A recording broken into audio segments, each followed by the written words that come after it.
ऐसा है कि ये कोविड दोबारा से हो रहा है जी। और ये कुछ तो वही पुराने वेरिएंट हैं जिनके जीन में म्यूटेशन हो जाती है। ये फैलते बहुत जल्दी हैं, लेकिन सीरियस नहीं हैं। इसके बचाव के लिए बस ये है कि भीड़ में जब भी आप रहते हैं, आप मास्क पहनना शुरू कर दें, क्योंकि ये एयरोसोल से फैलता है और वही चीज़ है कि हम मास्क पहनना स्टार्ट कर दें, वो हमारे लिए काफ़ी है प्रोटेक्शन। कोविड 19 स्टार्ट हुआ, कई लोगों ने अपने परिवार को पूरे देश में कहीं न कहीं तबाही मची और गवर्नमेंट इन इंडिया ने जिस तरीके से इस सिचुएशन को हैंडल किया, लॉकडाउन, बहुत सारी ऐसी सिचुएशन आई, जिसमें शायद गवर्नमेंट के भी एक बार हाथ-पैर फूल गए।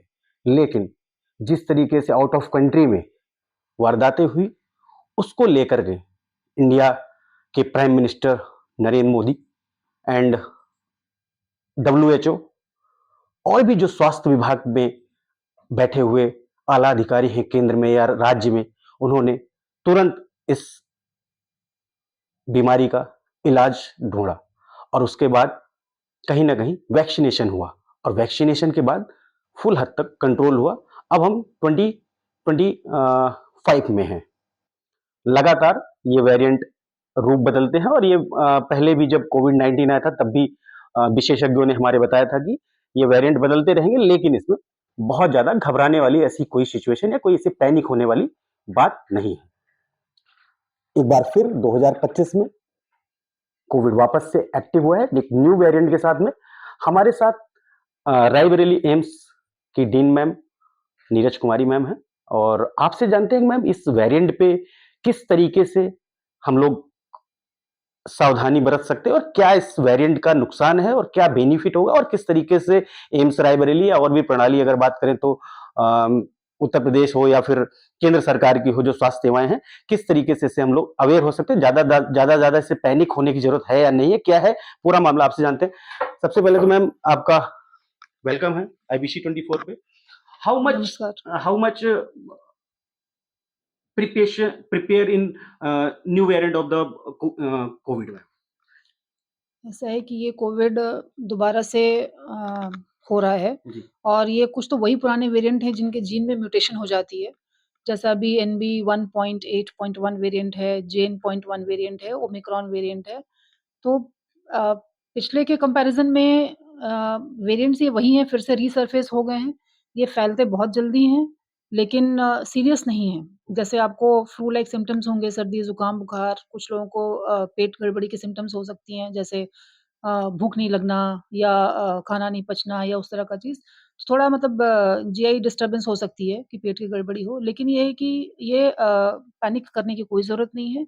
ये अपने आप ठीक हो जाते हैं और सीरियस नहीं है अभी तक जितना भी रिपोर्ट हुआ है उसमें अभी तक कोई भी सीरियसनेस नहीं है। अगर बात करें तो जिस तरह कुछ से फैलते हैं उसी तरह से ये फिर तुरंत नॉर्मल हो जाए। अपने आप ही ठीक हो जाते हैं। अगर बात करें तो अभी ज्यादातर जो उत्तर प्रदेश की बात करें, उत्तर प्रदेश में गाजियाबाद में और नोएडा में एंड वाराणसी में अभी पता चल रहा है कि दो कोविड और लखनऊ में एक, ऐसे कुछ वेरिएंट लगभग अगर बात करें तो इंडिया में अभी तक 1000 केसेस आए हैं। और इससे सबसे ज्यादा एक चीज हमारे दर्शकों के लिए कि मैम क्या रहेगा कि इससे किस तरीके से इस वेरिएंट को हम लें और घबराने वाली कितनी हद तक ये बात है? देखिए, घबराने की कोई बात नहीं है, जितना जो हमने पहले पीक में देखा और सेकंड पीक में देखा, पर उसके बाद थोड़ा माइल्ड हो गया, जी। जब से वैक्सीनेशन आए और क्योंकि ऐसा होता है कि ये वायरस है, जी। तो जो भी हम करते हैं वैक्सीनेशन या ट्रीटमेंट तो उसके उसमें फिर जीन म्यूटेशन होती रहती है जी। और अलग-अलग फॉर्म्स में आते रहते हैं। यस। तो ये जो अभी नए फॉर्म्स में जो वायरस आ रहे हैं, उनकी जो नया जेनेटिक चेंज है, वो बहुत सीवियर नहीं है, वो माइल्ड है। जैसे मैंने आपको बताया कि फ्लू लाइक सिम्पटम्स आएँगे या गैस्ट्रिक डिस्टर्बेंसेस होगा, जीआईटी की डिस्टर्बेंसेस होगी, जिसमें थोड़ा लूज़ स्टूल्स भी हो सकते जी। हैं, खाना नहीं पचा या भूख नहीं लग रही या कुछ उस तरह का। घबराने की ज़रूरत नहीं है। दूसरा ये है कि इसके बचाव के लिए बस ये है कि भीड़ में जब भी आप रहते हैं, आप मास्क पहनना शुरू कर दें, क्योंकि ये एयरोसोल से फैलता है और वही चीज़ है कि हम मास्क पहनना स्टार्ट कर दें, वो हमारे लिए काफ़ी है प्रोटेक्शन अब अभी के लिए। अगर हम ये बात करें तो कि जिस तरीके से पहले हम लोगों ने एहतियात बरते कि मास्क और पीपीई किट एंड ये सारी चीजें हम ऐसी जगह पे हॉस्पिटलाइज में यूज करते थे या हम ऐसी जगह मास्क और ग्लव्स लगाते थे, तो क्या हम ये भी कह सकते हैं दर्शकों के लिए कि आने वाले समय में हमको परमानेंटली मास्क यूज करना चाहिए, सोशल जहाँ पे डिस्टेंस मेंटेन करने की बात होती थी उस समय कोविड के टाइम पे, और भीड़ भड़ाके वाले एरिया में हमको क्या मास्क परमानेंट में यूज करना चाहिए, जो हल्के मास्क या जो कॉस्टली मास्क आते हैं उनको यूज करना चाहिए? नहीं, बहुत कॉस्टली मास्क यूज़ करने की ज़रूरत नहीं जी, है। सिंपल ट्रिपल लेयर मास्क होती है और वो भी मास्क वहाँ यूज़ करना है जहाँ पे आप या तो भीड़ में हैं या आपके आस-पास कोई ऐसे मरीज़ हैं जिनको फ्लू लाइक सिम्पटम्स हैं, सर्दी, ज़ुकाम, जी, बुखार वाले ऐसे मरीज़ हैं, तो कोशिश करके उनसे थोड़ा-सा दूर रहना है और वहाँ मास्क लगा के रहना है। अदरवाइज़ ऐसा नहीं है कि आपको हमेशा मास्क लगा के रहना है या वही सिस्टम फ़ॉलो करना है और कॉस्टली मास्क की बहुत ज़रूरत नहीं है अगर आप पेशेंट केयर में नहीं हैं। अगर पेशेंट सीरियस पेशेंट्स एडमिट होते हैं हॉस्पिटल में तो जो डॉक्टर्स उनको देखते हैं या जो स्टाफ देखते हैं उन जब पेशेंट अगर आईसीयू या एडमिटेड है, सीरियस है, तो वहाँ पे हमें N95 लगाने की ज़रूरत है या जो लैब टेस्टिंग कर रहे हैं, जो इस वायरस का जाँच कर रहे हैं, उनके लिए ज़रूरत है या सैंपलिंग कर रहे हैं, उनके लिए ज़रूरत है। तो अदरवाइज़ आपके जो ट्रिपल लेयर मास्क है, नॉर्मल फेस मास्क है, वो काफ़ी है। एम्स की भगवान ना करे कि दोबारा हम तो यही चाहेंगे कि एक लाइफ टाइम के लिए खत्म हो जाए। अगर इन केस कोई कोई ऐसा पेशेंट आता है या अभी और भी ऐसे पीक पे जाता है कोविड, तो एम्स रायबरेली की क्या प्रिपरेशन है? क्या एम्स रायबरेली में हमने जैसे ही ये केस बढ़ना शुरू हुआ, पिछले हफ्ते तो शायद 250 था और जी, कल के उसमें 1000 के ऊपर जी, आ गया। तो हमने अपनी एक इंटरनल मीटिंग करी, अस्पताल के भी और सारे लैब्स के भी और जो भी हमारी एडमिनिस्ट्रेशन टीम है। तो हमने उसके लिए जो भी मेजर्स लेना था, जैसे सोशल डिस्टेंसिंग करनी है, मास्क लगाना है, ऐसा एडवाइज़री के लिए हमने अपना निर्देश हम लोगों ने बात डिसाइड कर लिया है। इसके अलावा टेस्टिंग के लिए हमारे पास ऑलरेडी हम टेस्ट कर रहे जी, थे कोविड की, जी। पहले भी कर रहे थे और अभी भी हमारे पास लगातार मतलब चल था, रहा था। लगातार चल रहा है। अगर उसमें कोविड के साथ और भी रेस्पिरेटरी फ्लू के वायरसेस जो हैं, उनकी भी टेस्टिंग है जी, और ज़रूरत पड़ता है तो डॉक्टर्स वो कराते हैं बीच में भी। तो अब हम इसके अलावा हम सिर्फ़ कोविड की जाँच के लिए भी प्रिपेयर कर रहे हैं कि वो भी हम फिर से मतलब शुरू कर दें कोविड की सिर्फ़ जाँच अगर जी, जिसको चाहिए तो। इसके अलावा हमने आइसोलेशन वार्ड के लिए भी जगह अपना कर लिया है कि अगर इन केस सीरियस मरीज़ आते हैं और हमें भर्ती करना पड़ता है, तो उनके लिए हम एक अलग अस्पताल में एक ऐसा अलग वार्ड डेडिकेट कर दें जहाँ पे कि वो बाकी मरीज़ों के साथ ना घुले-मिलें और जी। बाकी ना ये हो। प्लस उसके अलावा जो हमको इनको टेस्टिंग करनी है, अगर वैसे मरीज़ आएँ तो सैंपल कलेक्शन करना, ये करना, उसके लिए भी हमने जाँच जगह देख ली है, ये सब कुछ कर लिया है और अपनी प्लानिंग कर ली है।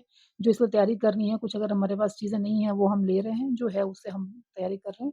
तो तैयारी हमारी प्रॉपर है, घबराने की कोई बात नहीं है और अगर ऐसा कुछ होता है तो एम्स रायबरेली पूरी तरह सक्षम है इस चीज़ को डील करने में। बिल्कुल नहीं। नहीं, एम्स हमने रायबरेली ने मैं कहना चाहूँगा सेकंड वेव में बहुत हद तक जो है लोगों की मदद करी है और जिस समय ऑक्सीजन का बिल्कुल ज़्यादा पूरे देश में हाहाकार मचा था, उस समय भी एम्स ने कई सारे नेता भी निकल के आए और कई सारी फील्ड में हम लोगों ने लड़ाई लड़ी। तो क्या उस तरीके से अगर बात करें तो ऑक्सीजन वगैरह भी प्लांट वगैरह हमारे पास है, ऑक्सीजन है हमारे पास?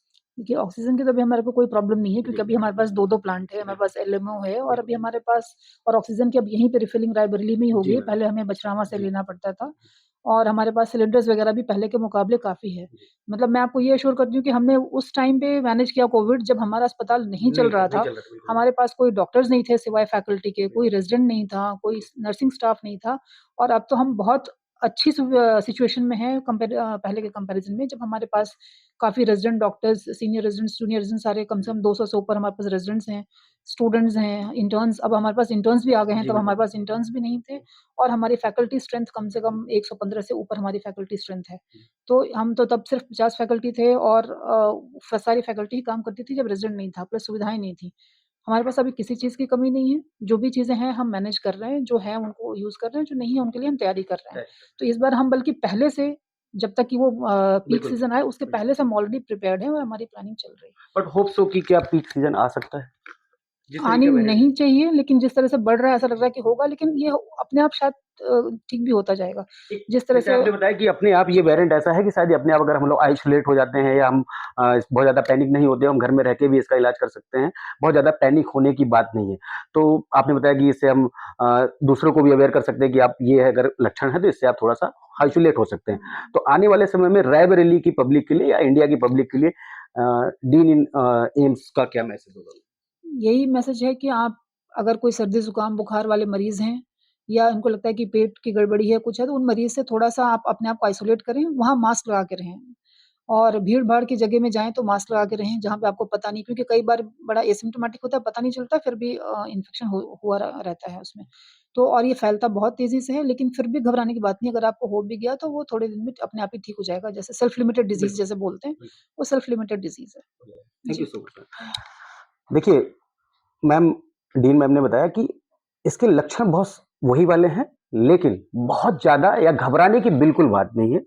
एम्स रायबरेली सेकंड वेव में उस समय जैसे मैम ने बताया कि इनके पास ओनली फैकल्टी थी और बहुत लिमिट में थी और अब तो आपके पास स्टाफ, फैकल्टी और भी चीज़ें और आइसोलेट कैसे होना है या आपको कैसे एक वार्ड पूरा निर्धारित कर दिया गया है, डिसाइड हो गई, मीटिंग हो गई है और आने वाले समय में अगर पीक आता है तो उसके लिए एम्स रायबरेली तैयार है।